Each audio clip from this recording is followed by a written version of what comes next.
Халық қосымшасында салық есептілігін 250 нысанын қалай тапсыруға болады? Басты беттегі мемлекеттік қызметтер бөлімін таңдаңыз. Әрі қарай бизнес және салықтар. Салық декларациясын тапсыру, салық есептілігі нысанын толтыру жөніндегі нұсқаулықты оқып шығыңыз. Жалпы ақпаратты толтырудан бастаңыз. Декларация түрін, санатты, тіркелу ауданын, есепті кезеңді және өз телефон нөміріңізді көрсетіңіз. Сауалнама бөліміне кіріп, толтыруды жалғастырыңыз. Қолда бар активтерді көрсетіп, дайын түймесін басыңыз.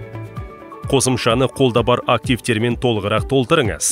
Қолма-қол ақша валютасымен сомасын көрсетіңіз. Шетелдегі жылжымайтын мүлік, көлік және ақша туралы толығырақ көрсетіңіз. Көрсетілген барлық ақпаратты тексеріп, декларацияны тапсыру түймесін басыңыз.